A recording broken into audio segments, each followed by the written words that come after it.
Oke, kembali lagi ya kita ke diskusi hukum Paradise. Oke teman-teman, kan langsung saja ya diskusi Paradise ini soalnya izin share screen.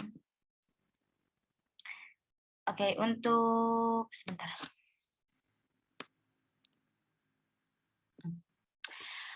Untuk hukum Paradise ini ada 4 pertanyaan ya yang akan kita bahas. Yang pertama, yang nomor 1. Sebuah pesawat antariksa sedang mengorbit bumi dan mendapati bahwa ada arus pada koil yang dibawa oleh astronot di dalamnya. Walau tidak ada baterai yang terhubung dengan koil, bahkan tidak ada magnet di dalam pesawat tersebut. Apa yang menimbulkan arus di koil? Nah, gimana nih pertanyaannya? Ada yang mau menjawab untuk soal nomor 1?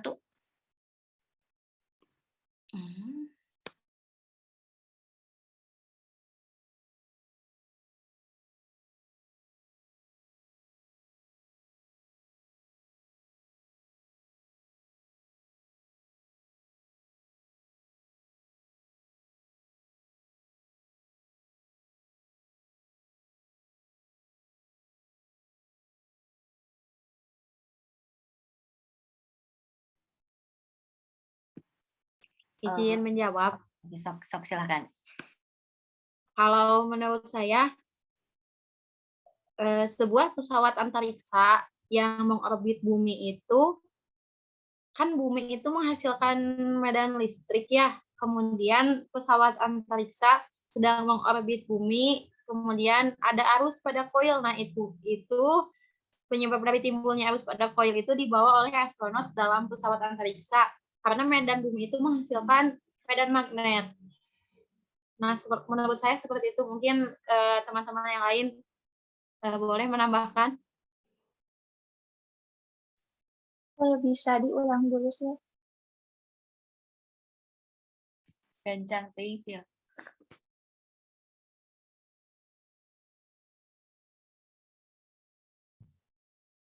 Kalau menurut saya penyebab dari timbulnya arus pada koil yang dibawa oleh astronot dalam pesawat antariksa itu karena planet bumi itu ya, bumi yang kita tempati itu menghasilkan medan magnet dan itu menyebabkan timbulnya arus pada koil. Menurut saya seperti itu. Mungkin dari teman-teman yang lain.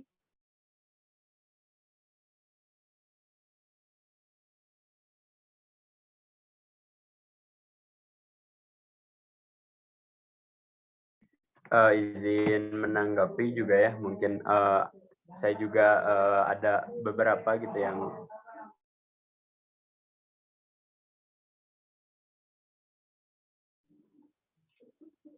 kenapa koil tersebut, apa yang menimbulkan arus pada koil tersebut ya memang ditimbulkan oleh medan magnet gitu, medan magnet yang dihasilkan oleh bumi gitu, sehingga gara-gara ini medan ataupun flux magnet di koil itu jadi berubah-ubah seperti itu akibat dari magnet bumi gitu. Jadi karena flux magnetnya juga berubah-ubah, jadi menimbulkan arus pada koil gitu yang dibawa oleh astronot tersebut. Mungkin seperti itu. Terima kasih.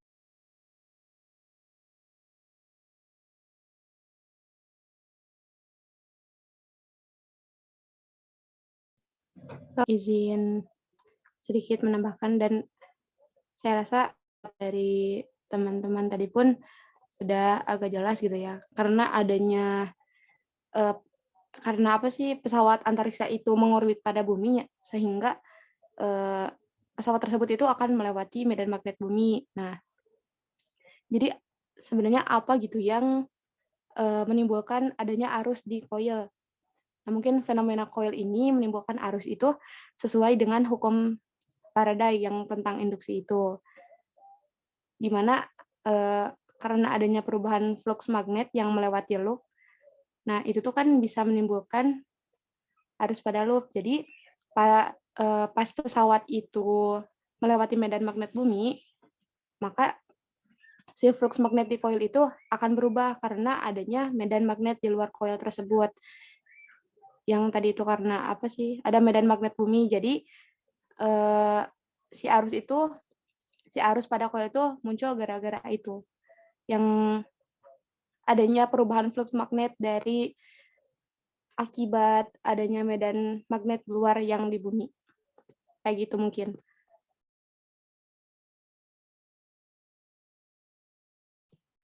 Oke, oh mantap sekali jawabannya teman-teman.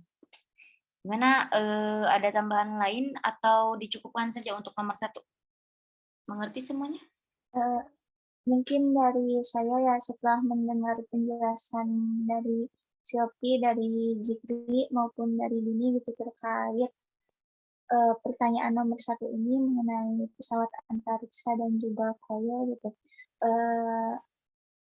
Saya sangat setuju gitu dengan pendapat dari rekan-rekan, mungkin cukup saja seperti itu. Oke, setuju ya. Lanjut aja ya mungkin ya untuk nomor 2. Pertanyaannya yaitu, sebuah magnet batang dijatuhkan menuju sebuah cincin konduktor yang berada di lantai. Ketika magnet jatuh menuju cincin itu, apakah magnet batang mengalami gerak jatuh bebas? Atau bagaimana? Boleh, silakan tanggapannya.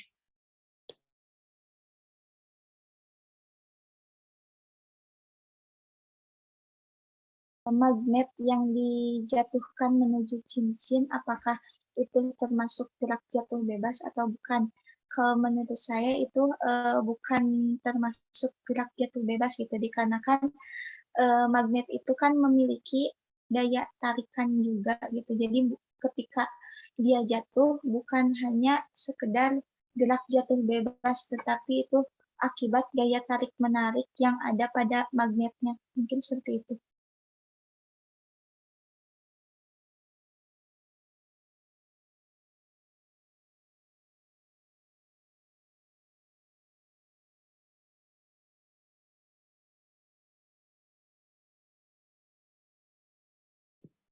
Izin bertanya nih Pak, jadi kalau misalkan si magnetnya jatuh itu langsung menuju cincin gitu, nempel atau gimana ya? Agak kurang ngerti. Akan nempel langsung atau misalkan akan ada terjadi misalkan si jatuhna teh henteu pas gitu karena cincin bisa wae gitu kan keluar atau gimana, atau akan pas gitu menuju cincinnya?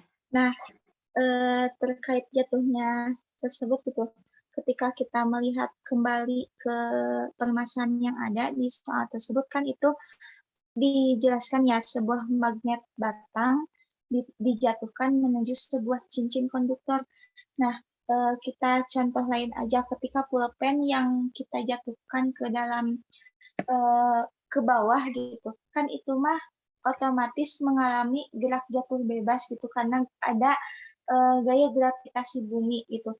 Jatuhnya mah pasti ke bawah, tetapi tidak tepat kepada bisa jadi tidak tepat kepada sasaran. Tetapi jikalau kita melihat ke soal ini, kemungkinan besar gitu ketika kita menjatuhkan sebuah magnet ke cincin konduktor, kan kalau cincin konduktor berarti bersifat yang dapat menarik magnet nih, magnet nate bersifat kuat. Nah, kayaknya mah itu tuh ketika kita menjatuhkan magnet pasti otomatis langsung kena ke si cincinnya gitu. Langsung soalnya kan dari si magnetnya tuh punya gaya tarik menariknya yang bisa langsung menarik si ini. Dia mereka tuh saling gitu dah. Ngerti. Siap. Oke. Berarti kalau misalkan kalau bukan magnet mah berarti kan yang nggak ada gaya tarik menarik. Gimana dari yang lain Izin ada tambahan? menambahkan juga mungkin ya terkait dengan hal ini, menurut saya ada dua mungkin ya. Yang pertama, bisa dikatakan gerak jatuh bebas mungkin jika memang magnetnya ini dijatuhkannya sebuah magnet batangnya ini dijatuhkan menuju cincinnya ini sangat jauh gitu. Jadi awalnya mungkin dari atas ya, misalkan dari lantai 2 sedangkan magnet di lantai 1 misalkan. Nah,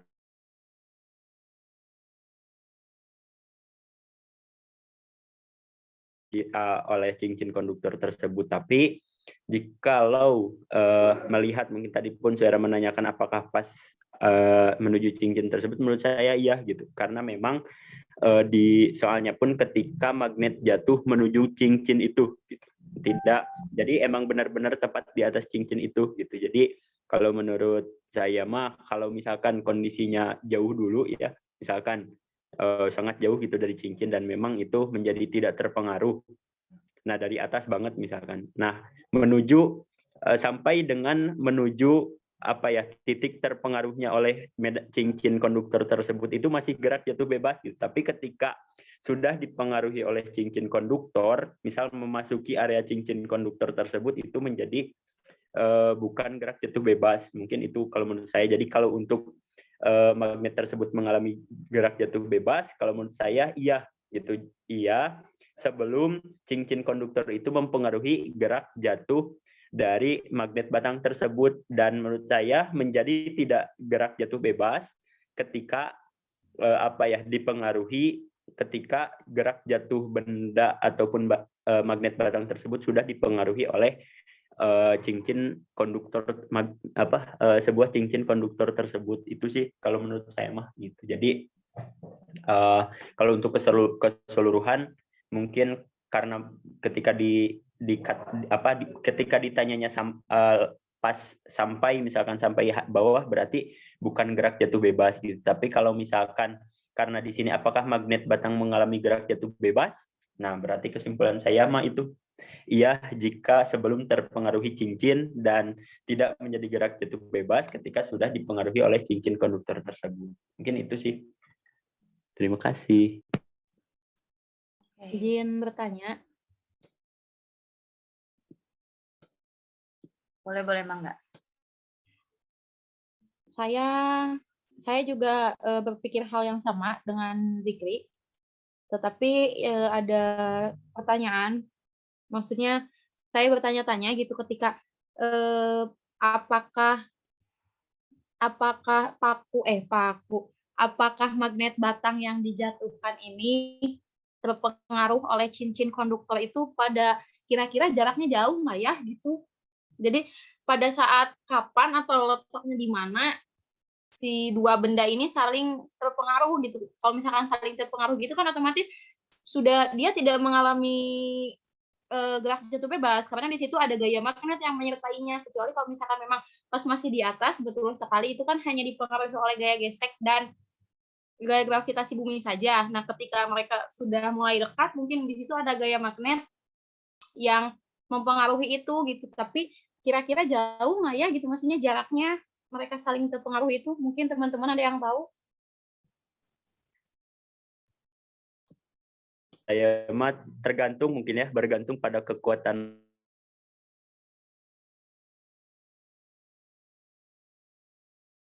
ada di lantai, karena mengingat seperti ini, ketika magnet itu kalau tidak salah itu ada kekuatannya seperti itu. Jadi ada magnet yang kuat sekali dan ada magnet yang sudah tidak kuat seperti itu. Dan di pertanyaan pun gitu, jika melihat ya dari pertanyaan itu sebuah magnet batang yang dijatuhkan gitu menuju sebuah cincin konduktor dan tidak disebutkan jaraknya seperti itu. Nah, jikalau mungkin jaraknya dekat dan memang langsung terpengaruh magnet batang ini, berarti memang sudah pasti gitu gerak ini tuh bukan gerak jatuh bebas, tapi karena memang di soalnya sebuah magnet yang dijatuhkan menuju sebuah cincin konduktor yang berada di lantai. Nah, mungkin kita juga, ini kan pertanyaan umum ya gitu. Jadi bisa jadi cincin mungkin ada beberapa permasalahan jikalau memang kita mau menentukan gitu seberapa jauh gitu.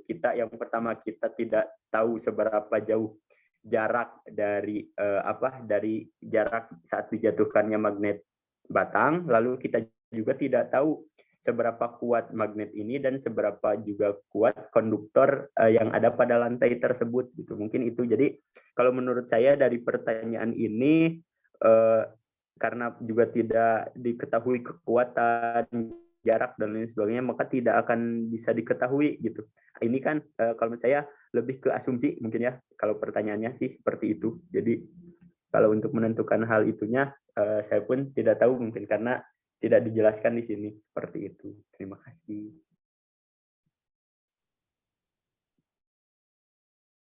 Wow, mantap. Gimana, ada lagi sanggahan nih, Sil? Cukup memuaskan atau? Sudah cukup, saya sependapat sebetulnya. Sip, mantap. Mantap ih. Oke. Lanjut mungkin ya untuk soal nomor 3. Sebuah loop kawat ditempatkan di sebuah medan magnet seragam dan konstan. Bagaimana gaya gerak listrik dapat timbul pada situasi seperti ini? Gitu. Jadi gaya listrik dapat timbul pada situasi seperti ini. Gimana nih teman-teman, ada yang mau masih pendapat buat pertanyaan?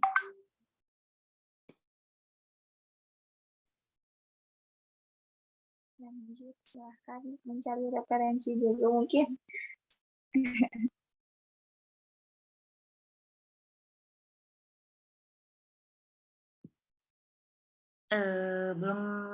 Belum pada nemu ya nomor 3 jawabannya.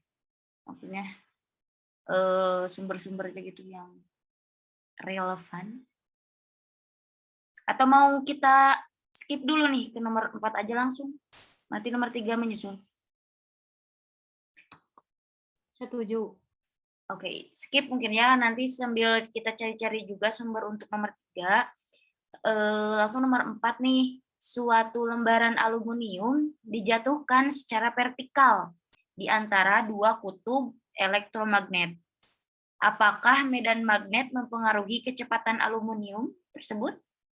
Gimana nih, teman-teman?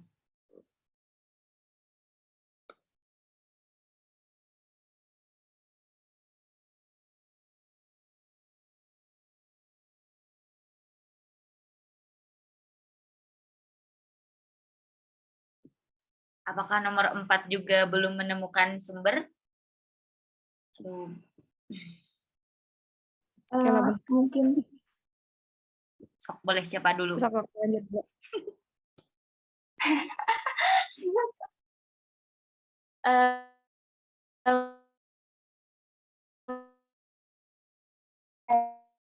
lembaran aluminium yang dijatuhkan secara vertikal di antara 2 kutub elektromagnetik. Nah, kan kalau semisal antara 2 kutub elektromagnetik itu pasti terdapat medan magnet juga ya. Jadi masih terdapat sifat tarik-menarik dari magnet tersebut. Nah, kemudian untuk poin keduanya itu kita ada bukan barang sih, ada suatu bahan yaitu lembaran aluminium. Nah, kita lihat lagi kalau semisal lembaran aluminium ini merupakan salah satu benda yang bersifat paramagnetik, atau paramagnetik di sini itu benda yang dapat menarik lemah magnet. Benda paramagnetik ini kita jatuhkan ke antara kutub magnet ini gitu. Nah, ketika kita menjatuhkannya, apakah kecepatannya mempengaruhi atau tidak gitu ketika si aluminium itu jatuh?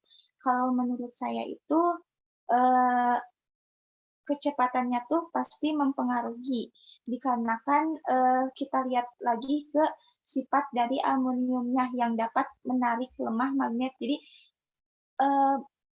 aluminium itu ketarik, tetapi ketariknya tuh tidak begitu kuat gitu. Jadi sedikit lambat untuk jatuh ke permukaan dari medan magnetnya. Mungkin seperti itu. Bentar, mau nanya deh, ini yang pertanyaan nomor 4 hampir sama nggak sih kayak nomor 2 gitu, dijatuhkan kayak gitu. Terus nanti mempengaruhi enggak gitu kan? Tapi ini kok tapi 2 kutub gitu kan? Iya, kayaknya mah kurang lebih sama gitu. Tapi yang saya jadi pertanyaan tadi itu, 2 kutub elektromagnetnya itu maksudnya itu vertikal dari atas dipengaruhi dari samping, atau misalkan dari samping kiri dan kanan, seperti misalkan ini menjatuhkan apa ya, misalkan menjatuhkan bola gitu, tapi ke dalam ke dalam lubang gitu, misalkan kiri kanannya itu kutub-kutub magnet, atau memang seperti apa. Nah itu terus yang saya bingungin itu di sini adalah dengan ini terkait dengan kutub elektromagnetnya ini, kutubnya apakah kutubnya itu sama keduanya gitu atau misalkan kutub yang berbeda gitu. Gambarannya Ya, merenya itu. ya gitu atau jadi sulit juga gitu untuk kayak apa ya, membuat gambarannya gitu, membayangkan lah gitu secara visual gitu terkait Ilustrasiinnya gitu ya. ya pengilustrasiannya. Tapi saya udah kayak memikirkan gitu ya dua asumsi gitu. Yang pertama, jika aluminium ini memang dijatuhkan secara vertikal di antara dua kutub elektromagnetik yang misalkan berbeda, gitu kan? Yang misalkan berbeda berarti otomatis akan terpengaruh gitu. Mungkin kurang lebihnya sama ya dengan yang Rifa tanyakan, mungkin sedikit juga tadi meluruskan terkait dengan paramagnetik yang memang benda yang dapat ditarik mungkin ya oleh lemah oleh magnet gitu. Tadi kalau tidak salah saya mendengarnya paramagnetik adalah yang dapat menarik magnet gitu secara lemah. Nah mungkin seperti itu. Lalu yang saya dapat asumsikan gitu untuk yang pertama adalah terkait dengan ketika aluminiumnya ini mulai bergerak ke bawah kan menuju medan yang kedua ini pasti kan berpengaruh. Nah otomatis medan medan magnet tersebut akan menghasilkan gaya gitu, perlambatan gitu pada aluminium itu yang bekerja gitu, arusnya itu akan bekerja yang kerjanya ini memperlambat penurunannya gitu karena dipengaruhi mungkin ya kan kalau misalkan di sebuah kutub itu kutub magnet itu pasti otomatis akan tarik menarik. Nah dipengaruhi oleh gaya itu gitu dan arus yang tadi itu arus magnet tersebut itu akan memberikan gaya ke atas untuk mengurangi percepatan plat gitu. Jadi intinya pasti akan terpengaruh gitu. Tapi saya juga mengasumsikan misalkan dua kutub elektromagnetik ini berbeda gitu, saling tolak menolak. Nah, itu otomatis akan berpengaruh kepada percepatan mungkin ya daripada aluminium itu gitu. Jadi karena dayanya itu tolak menolak misalkan ya antara dua kutub elektromagnetik otomatis kan saling menjauh. Jadi otomatis gaya dorong dari plat aluminium yang turunnya itu kebalikannya gitu. Jadi mungkin bisa jadi lebih cepat atau mungkin relatif konstan gitu, sama aja kayak gak berpengaruh apapun.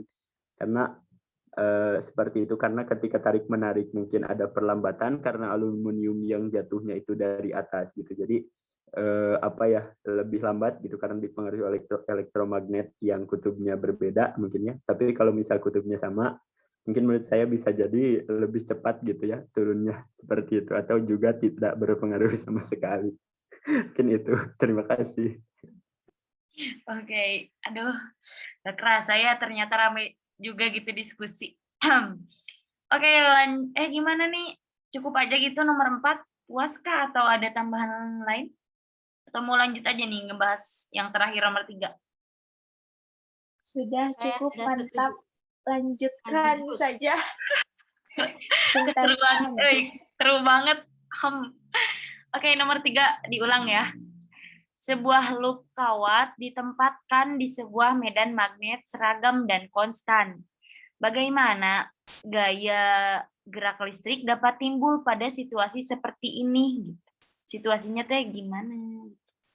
Situasinya tuh ya gitu. Terus gimana nih, ada tanggapan kah atau pendapat sebelum masuk ke suara? Lanjut.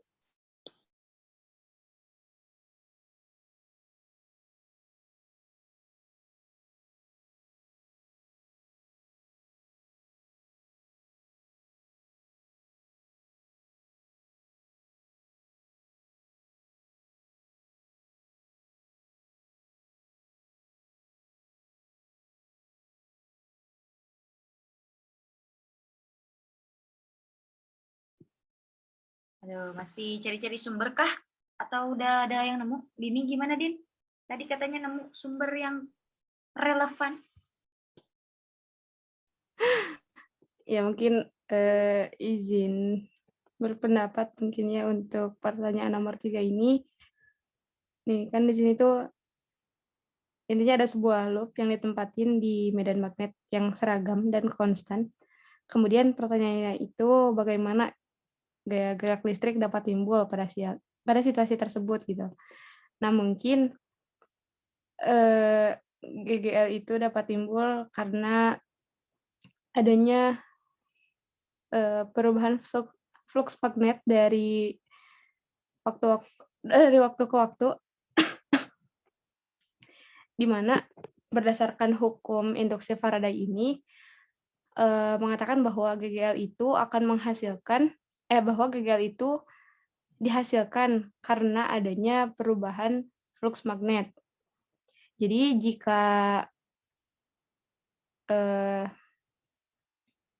loop tersebut merupakan konduktor, maka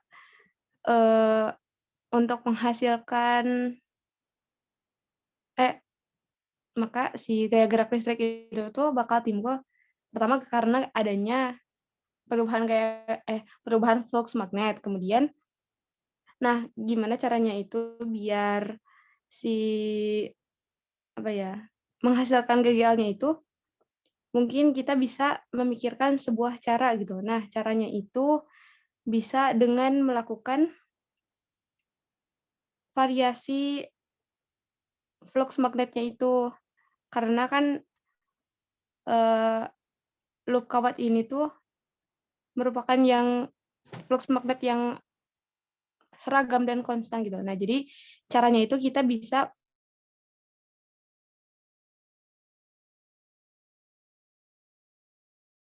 yang melewati loop bisa berubah dan menghasilkan GGL, mungkin kayak gitu. Jadi intinya si gaya gerak listrik ini tuh dapat timbul karena adanya perubahan flux magnet. Nah, di mana flux itu nantinya akan menghasilkan GGL. Nah, terus caranya itu gimana gitu biar timbul GGL tuh caranya dengan memutar loop biar ketika si luas penampang bidangnya itu melalui loop, nah dia tuh akan berubah gitu di sana tuh dan menghasilkan GGL. Mungkin singkatnya kayak gitu. Cukup mungkin dari saya. Oke, sangat luar biasa. Boleh Suara simpulkan dari dari jawaban Dini mungkin kayak gini ya. Hukum induksi Faraday mengatakan bahwa GGL dihasilkan dengan perubahan flux magnet dari waktu ke waktu.